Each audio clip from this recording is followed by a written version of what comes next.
새로운 도화지를 받아들듯 오늘도 빈 시간을 받아들었습니다.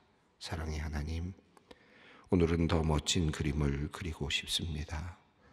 아름답고 따뜻한 느낌의 그런 그림을 오늘은 완성해 보고 싶습니다. 하나님, 오늘 우리가 만나는 모든 사람들, 거쳐가는 모든 사물들, 자연들과 멋진 만남들이 이어지게 하시고 그곳에서 사랑스러운 향기가 퍼져가게 하여 주시옵소서.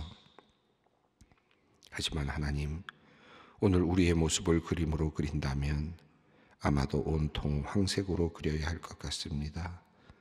부연 황사가 어제도 오늘도 조국의 하늘을 가득 덮고 있기 때문입니다. 그래서 오늘도 세상의 색깔은 온통 황색입니다. 하루 종일 또 부연 황사를 견디며 살아야 할 것 같습니다. 하나님, 주님께서 창조하신 환경을 보호하지 못하고 피조세계를 마구잡이로 오염시킨 인간의 탐심의 결과임을 고백합니다. 우리의 부족함을 용서하여 주시옵소서. 자연을 돌보는 청지기의 역할을 우리가 다시 잘 감당하도록 우리 모두의 마음을 움직여 주시옵소서.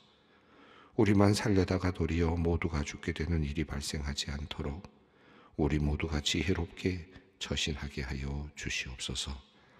속히 아름답고 쾌창한 하늘을 볼 수 있도록 온 세계가 협력하게 하시고 주변 국가를 비롯하여 우리나라가 환경 문제에 큰 관심을 가지고 주님께서 창조하신 세계를 잘 관리하게 하여 주시옵소서. 호흡기가 좋지 않은 이들에게는 황사바람과 미세먼지는 큰 두려움입니다. 하나님, 연약한 이들의 호흡을 주님께서 잘 살펴주시고 열악한 환경을 잘 견디도록 도와주시옵소서. 특별히 태어난 지 얼마 되지 않은 영아들의 호흡을 주님께서 지켜주시기를 원합니다.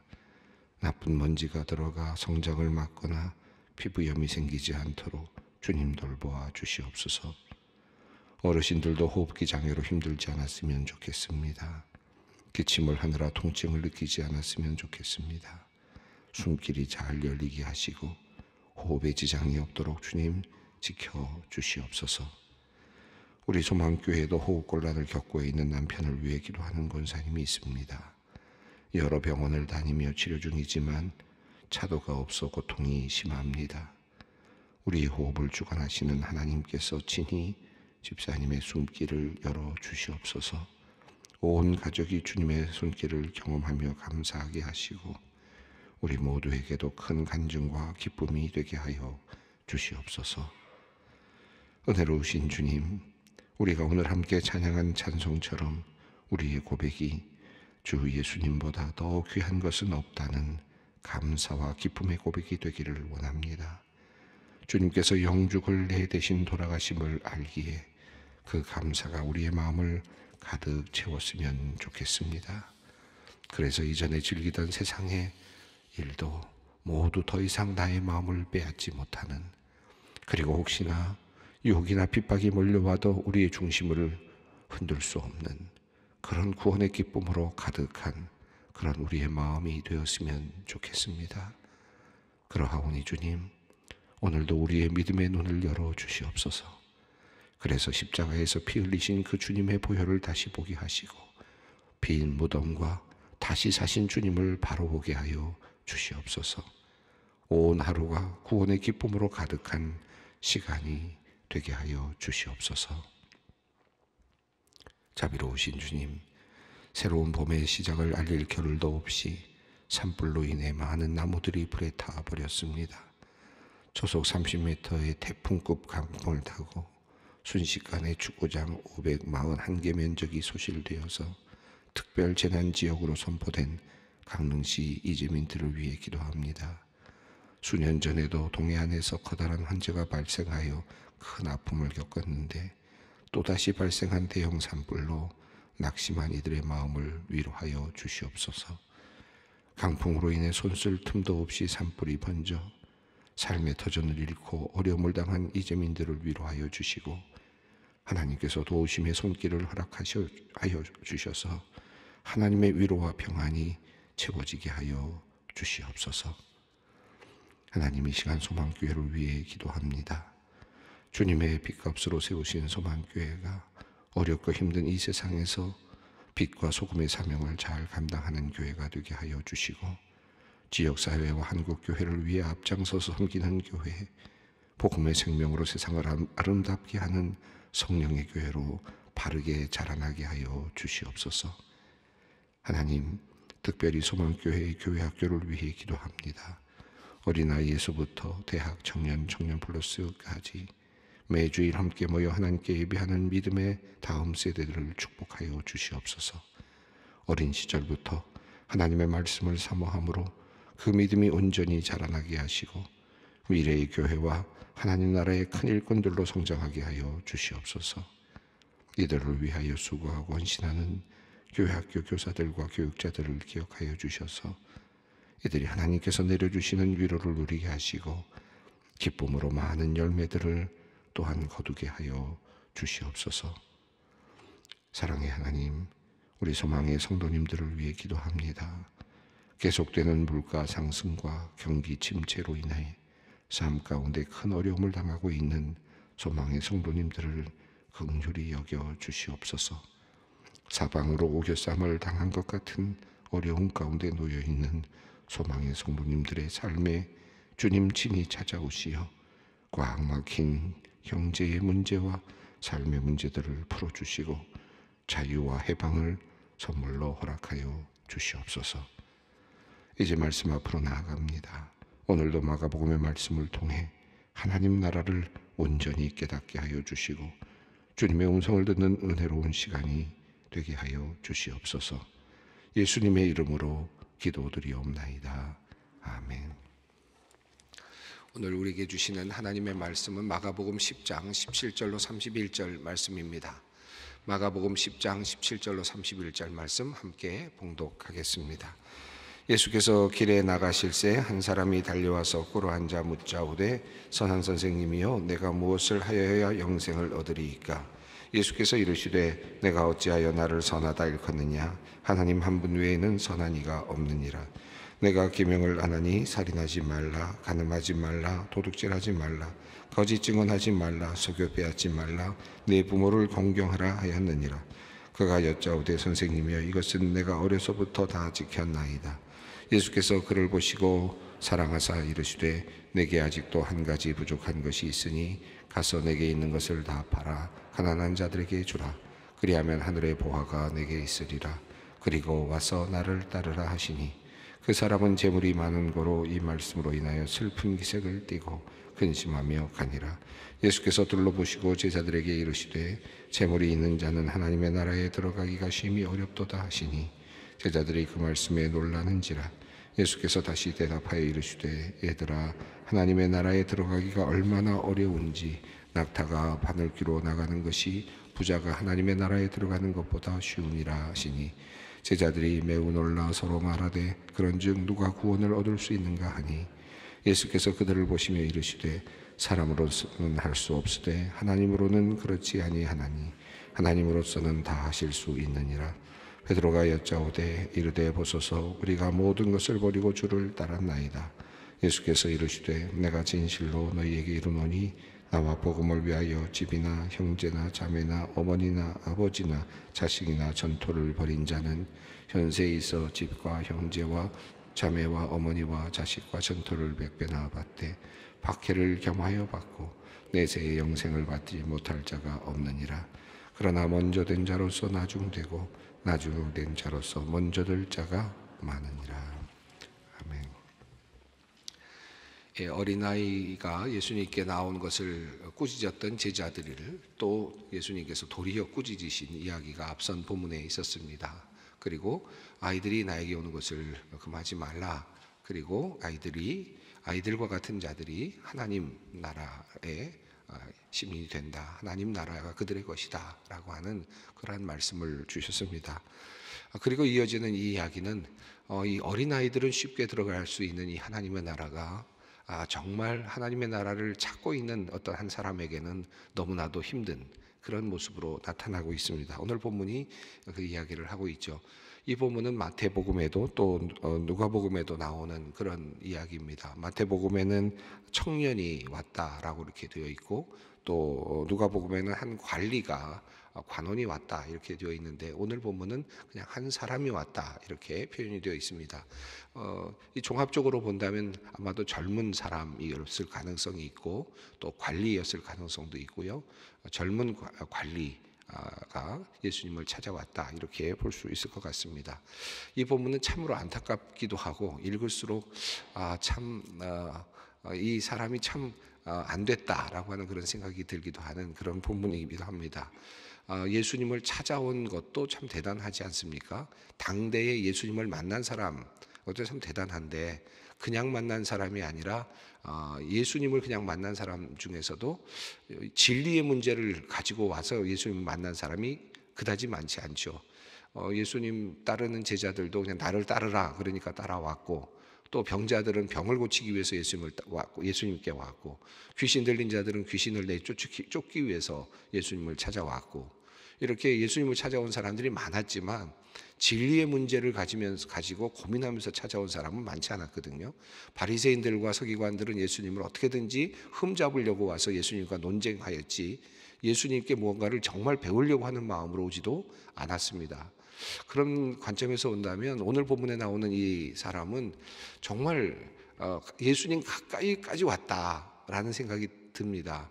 그가 말하는 내용을 보면 자기가 이 모든 계명들을 다 지켰다라고 하는 말을 하는 걸 보면, 예수님 앞에서 그렇게 당당하게 이야기를 하는 것을 보면 그는 굉장히 아주 철저한 어떤 율법을 지키는 사람이었다고 보여집니다. 나름대로 최선을 다해서 선하게 살아온 사람이라고 생각이 드는데, 그 사람이 더군다나 지금 이 땅에 정말 그 수많은 시간 속에서 예수님이 이 땅에 계시는 그 순간에 존재했단 말입니다.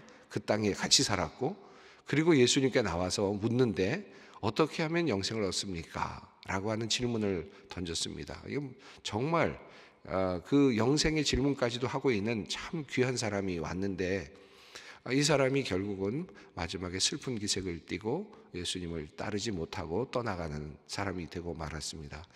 참 안타깝다라는 생각이 들고, 그러면서 동시에 이것이 나의 모습이 아닐까, 우리의 모습이 아닐까 하는 생각이 드는 그런 또 장면이기도 합니다.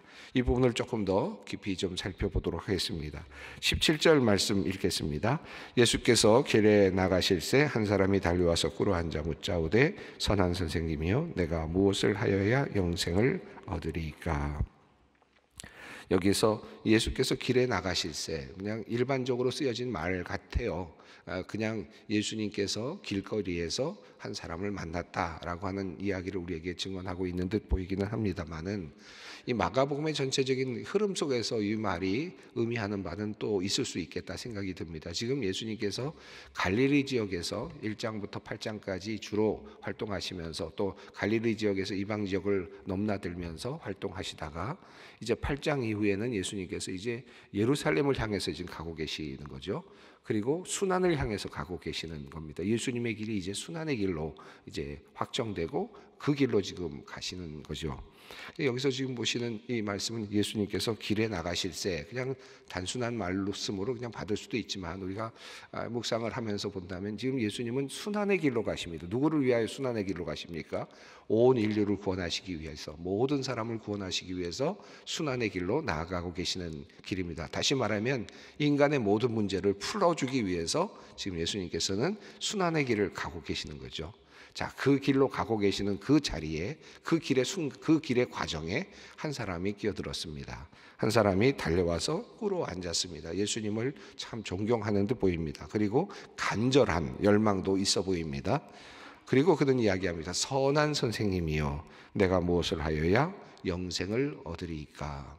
여기서 선한 선생님이다 라고 하는 이 표현이, 그가 지금 예수님을 바라보고 있는 것이기도 하고, 또 예수님을 존경하게 된 이유인 것 같기도 하고요, 예수님을 찾아온 이유인 것 같기도 하고, 동시에 그의 어떤 가치관이 그 안에 들어가 있는 것 아닐까 하는 생각이 듭니다. 그 이야기의 흐름을 보면 그런 느낌이 들죠. 왜냐하면 지금 선한 선생님, 선하다, 라고 하는 거. 이 선하다는 것이 물론 굉장히 우리가 범위가 넓었고 커서 정확하게 여기서 묘사하기는 어렵겠지만, 그는 지금 선하다는 것이 굉장히 가치가 있다라는 것을 이미 본인이 알고 있는 것처럼 보이죠.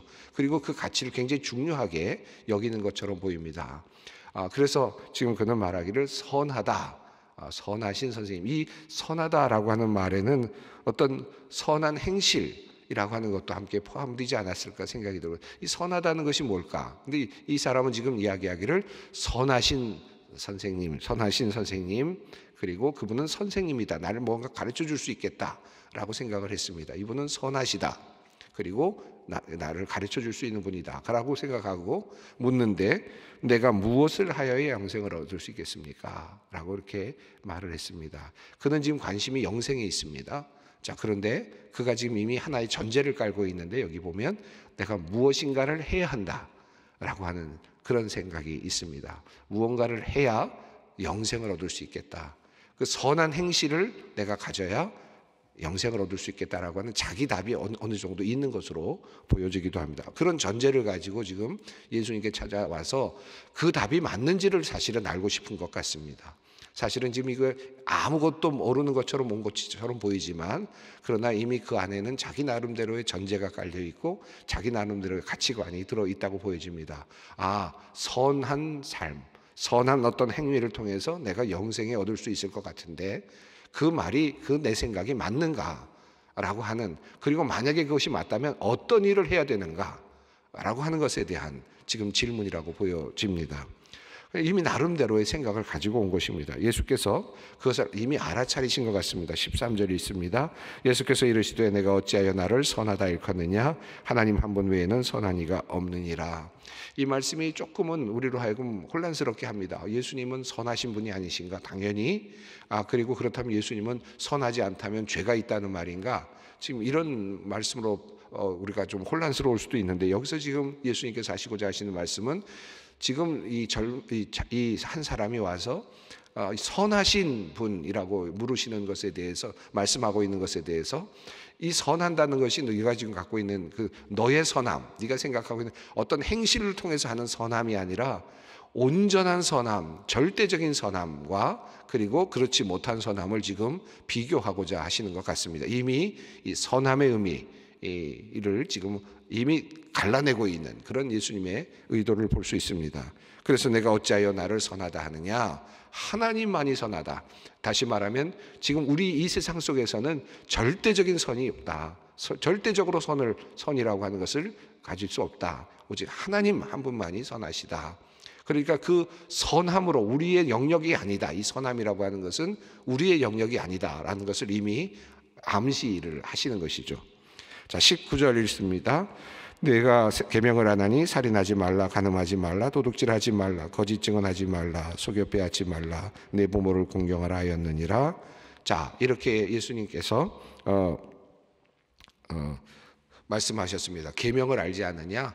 네가 만약에 영생을 얻기를 원한다면 이런 지금 말씀들이 다 있지 않느냐? 하나님께서 이미 너에게 주신 말씀이 있지 않느냐? 자, 이 말씀의 배경에는 예수님께서는 이거 너희가 지킬 수 없어 라고 하는 그런 마음이 담겨져 있는 말씀입니다. 그러나 이 사람은 그가 다 지켰다고 이야기를 합니다. 20절이죠. 내가 어려서부터 다 지켰습니다 라고 그렇게 이야기를 합니다. 물론 그럴 거예요. 왜냐하면 이 사람은 지금 나름대로 유대인으로서 철저한 어떤 그런 그 율법을 지켜나가는 그런 사람이었다고 보여진다면, 살인하지 말라, 그는 안 죽였을 거고, 사람을 간음하지 말라, 여성을 범하지 않았을 것이고요. 그리고 도둑질하지 말라, 어떤 것도 훔치지 않았을 것이고요. 나름대로 경건한 삶을 살았을 것이라고 생각합니다. 법의 테두리 안에서, 율법이라고 하는 테두리 안에서 있는 이 사람은 굉장히 철저하게 살았을 사람이다. 나름대로 영생을 지금 바라보면서 사는 사람이기 때문에 이 모든 것들은 철저하게 지켰을 것이라고 생각합니다. 자, 그러니까 그렇게 자신 있게 대답을 한 것이죠. 그러나 21절에서 예수님께서 어떻게 말씀하십니까? 예수께서 그를 보시고 사랑하사 이르시되 내게 아직도 한 가지 부족한 것이 있으니 가서 내게 있는 것을 다 팔아 가난한 자들에게 주라. 그리하면 하늘에서 보화가 내게 있으리라. 그리고 와서 나를 따르라 하시니. 참 이 말씀이 굉장히 중요한데요. 예수님께서 그를 참 사랑하셨습니다. 참 이 세상에서 보기 드물 만큼 훌륭한 친구다라는 것은 인정을 하셨습니다. 그러면서 말씀하시기를 너에게 한 가지 부족한 것이 있다. 네가 가지고 있는 모든 것들을 다 팔아서 가난한 자들에게 나누어 줘라 라고 말씀하셨습니다. 이렇게 예수님께서 말씀하시는 이유는 뭡니까? 예수님께서 마태복음 5장 이후에서 그 산상수훈을 말씀하시면서 하늘의 복음을 말씀하시지 않습니까? 그 하늘의 복음을 말씀하실 때 그 말씀하시면서 뭐라고 말씀하시냐면 율법에 대한 내용을 더 깊이 확인해 주시지요. 그래서 너희가 살인하지 말라 하는 말을 너희가 들었거니와 사람을 보고 노하는 자마다 이미 살인했다. 그러지 않습니까? 또 간음하지 말라 하는 말을 너희가 들었거니와 너희가 사람을 보고 음욕을 품는 자마다 이미 간음했다. 라고 그렇게 말씀하셨죠. 그러니까 예수님께서 지금 이 율법의 상황을 보시는 이유는 그렇게 깊이 보시는 겁니다. 이것이 하나님의 진짜 마음입니다. 그러니까 율법의 그 겉테두리는 살인하지 말라, 도둑질하지 말라, 가늠하지 말라. 이것은 그냥 우리에게 보여지는 틀이고요. 하나님의 마음은 거기까지 지금 가 있는 거죠. 이것을 지금 예수님께서 풀어주신 것이죠. 율법의 본래 의미를 풀어주신 것입니다. 그러니까 율법은 하나의 그림자와 같은 것입니다. 인간이 그것을 감당할 수 없는 그런 것이라고 할 수 있겠습니다. 자, 그러니까 지금 예수님께서 내 이웃을 내 몸과 같이 사랑하라 라고 하나님께서 그렇게 말씀하시고 이 말씀을 우리가 우리에게 적용한다면 어떤 말씀이 됩니까? 너의 이웃을 내 몸처럼 사랑한다면 너를 위한 재물은 있을 수 없다. 과격하게 우리가 적용하면 그렇지 않습니까? 내 이웃을 내 몸과 같이 사랑하라 라고 하는 것이 하나님의 말씀이라면 내 이웃을 내 몸과 같이 진짜 사랑하려면 나만을 위한 재물, 나만을 위한 어떤 것이 있을 수 없죠. 모든 걸 팔아야 되죠. 다 없애야 됩니다. 그래야 정말 내 이웃을 내 몸과 같이 사랑하는, 이게 불가능해 보이는 답이죠. 그런데 예수님께서는 그것을 말씀하십니다. 율법의 참된 의미가 뭐냐? 결국은 내 이웃을 내 몸과 같이 사랑하라는 것인데, 하나님을 사랑하라는 것인데, 그러려면 너만을 위한 재산이 남아있다는 것은 이미 너와 내 이웃과는 괴리가 있는 것이다. 거기까지 나가야 된다. 정말 네가 행동을 통해서, 삶을 통해서 구원을 얻기를 원한다면 거기까지 가야 된다. 자신이 갈 수 없는 길을 지금 이 사람은 말했고, 그 길을 가려고 했고, 예수님은 그 길은 길이 아니다. 그 길에는 길이 없다. 사실은 그 말씀을 하신 겁니다. 그리고 말씀하신 게 뭡니까? 너는 나를 따르라. 나를 따라오라. 이것이 길이라는 겁니다. 내가 곧 길이요 진리요 생명이냐. 너희는 나를 따라오라 라고 하는 말씀이 예수님의 답입니다. 그러자 그는 22절에서 함께 읽습니다. 그 사람은 재물이 많은 거로 이 말씀으로 인하여 슬픈 기색을 띠고 근심하며 가니라. 참 안타깝죠. 방향을 잘못 잡았습니다. 내가 뭔가를 해보려고 했는데 내가 무엇인가를 해서 하나님 앞으로 나아가고 영생으로 나아갈 거라고 생각하고 선한 선생님께 선한 행실이 그 중요한 것이 무엇인지를 지금 가르침을 받아서 뭔가 지금 있는 것에서 조금 더 올라가기를 원했는데 사실은 그렇게 되지 못했습니다. 그는 재물을 버릴 수가 없었기 때문에 그는 그것으로 인하여 슬픈 기색을 띠고 예수님을 떠나가게 되었습니다. 자, 그리고 나서 예수님께서 하시는 말씀이 23절, 24절 이어지는 것인데, 하나님의 나라에 들어가기가 얼마나 어려운가, 재물이 많은 사람들이 얼마나 어려운가, 하나님의 나라에 들어가기 얼마나 어려운가를 말씀하시면서 25절에서 낙타가 바늘귀로 들어가는 것이 부자가 하나님의 나라에 들어가는 것보다 쉬우니라.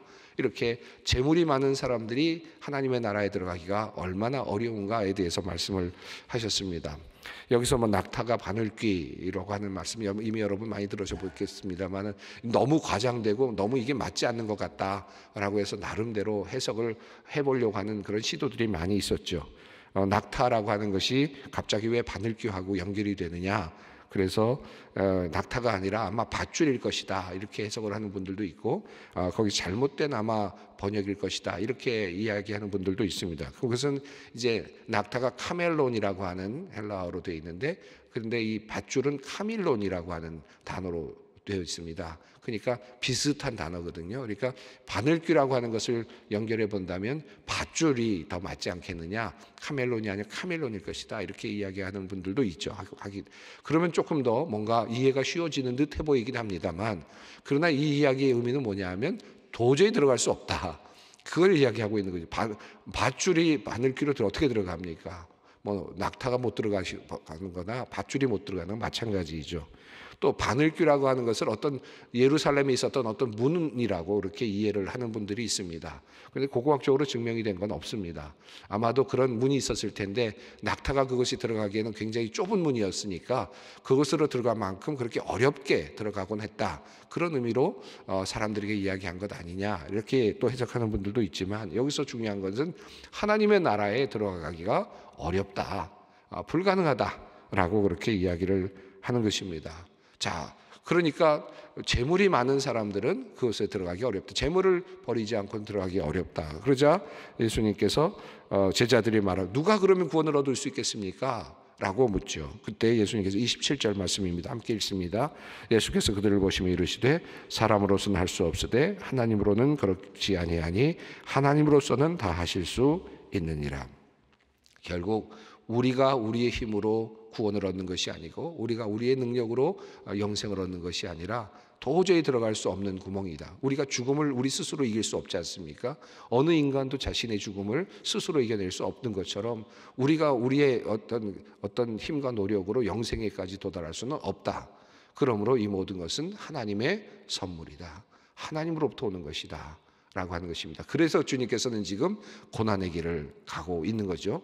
그 길로 지금 나아가고 계시는 것입니다. 이것이 지금 성경이 우리에게 알려주고 있는 내용입니다. 그러자 28절, 베드로는 우리가 예수님을 다 버리고 따랐습니다 라고 그렇게 말합니다. 이제 베드로가 알아차렸습니다.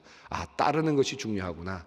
예수님께 선한 행실을 하거나 어떤 것을 하는 것이 아니라 예수님, 그 길 되시는 예수님을 따라가는 것이 중요하다 라고 하는 사실을 알았습니다. 그러자 예수님께서 말씀하시지 않습니까? 복음을 위하여 모든 것들을 버린 자들은 현세에 있어서 그것을 100배나 받되 박해를 겸하여 받고 영생을 받지 못할 자가 없다. 다시 말하면 모든 것을 버린 사람들은 이 세상에서도 하나님께서 또 갚아주실 것이 있지만, 그러나 너희에게 분명 박해는 함께 올 것이다. 박해는 너희가 함께 견뎌야 된다 라고 하는 사실, 그리고 너희에게 영생의 축복이 있을 것이다 라고 하는 말씀을 하셨습니다. 자, 그러니까 예수님을 따르는 것이 중요하고, 그리고 하나님께서 나에게 구원을 주시는 것이기 때문에 그 주님의 길을 따라가는 것, 그 길에는 박해라고 하는 것도 분명히 존재하고, 내가 예수님을 따라가기 위해서는 무엇인가를 버려야 된다는 것도 분명합니다. 그러나 하나님께서 너희의 미래를 책임져 주시겠다 라고 하는 확실한 약속을 주님께서 하고 계십니다. 31절 마지막 결론 부분인데 읽겠습니다. 그러나 먼저 된 자로서 나중되고 나중된 자로서 먼저 될 자가 많으니라. 나중된 자, 먼저 된 자, 이것은 끊임없이 변화하고 있는 하나의 현상을 이야기한다고 볼 수 있겠습니다. 지금 이 순간에 한순간, 그리고 마지막 순간, 이렇게 물론 이렇게 비교가 되는 것도 있겠습니다만은, 먼저 된 자가 나중되고 나중된 자가 먼저 된다는 뜻의 의미는 무엇입니까? 현재에 고정되지 않는다. 내가 어떤 것을 버리고 예수님을 따라가는 것, 이 예수님을 따라가는 길은 어떤 처음에 한번 고정이 되었으니까 1번부터 10번까지 20번까지 고정이 돼서 움직이지 않는 틀이 아니라 끊임없이 변한다. 변화의 가능성이 있다. 다시 말하면 항상 깨어 있어야 한다라고 하는 것입니다. 내가 한번 버렸다고 그저 안심할 것도 아니고, 또 내가 앞서 있다고 지금 안심할 것도 아니다. 결국 나는 또 쓰러질 수 있고 또 낙오될 수 있고 또 끊임없이 뒤처질 수도 있는 것이다 라고 하는 사실을 인지하라는 것이죠. 그래서 신앙의 길은 계속되는 것이라고 할 수 있습니다. 내가 한때 좋았다. 이거 한때 좋은 건 좋지만, 그러나 이미 나는 뒤처져 있을 수도 있죠. 늘 그런 마음으로, 깨어있는 마음으로 주님을 따라가야 한다. 주님께서 오늘 우리에게 말씀하고 계십니다. 이 젊은 청년, 이 젊은 한 사람, 이분의 삶이 꼭 우리의 삶을 사실은 닮아 있습니다. 이 젊은 청년이 꼭 우리라는 생각이 드는데, 버리지 못하는 것들이 꽤 많이 있는데, 오늘 예수님을 따라가기 위해서, 부활의 주님을 따라가기 위해서 우리가 버릴 것이 뭔가 아마 고민하며 또 주님 앞으로 나갈 수 있었으면 좋겠습니다. 기도하겠습니다. 하늘에 계신 우리 아버지, 아버지의 이름을 거룩하게 하시며 아버지의 나라가 오게 하시며 아버지의 뜻이 하늘에서와 같이 땅에서도 이루어지게 하소서. 오늘 우리에게 일용할 양식을 주시고, 우리가 우리에게 잘못한 사람을 용서하여 준 것 같이 우리 죄를 용서하여 주시고, 우리를 시험에 빠지지 않게 하시고 악에서 구하소서. 나라와 권능과 영광이 영원히 아버지의 것입니다. 아멘.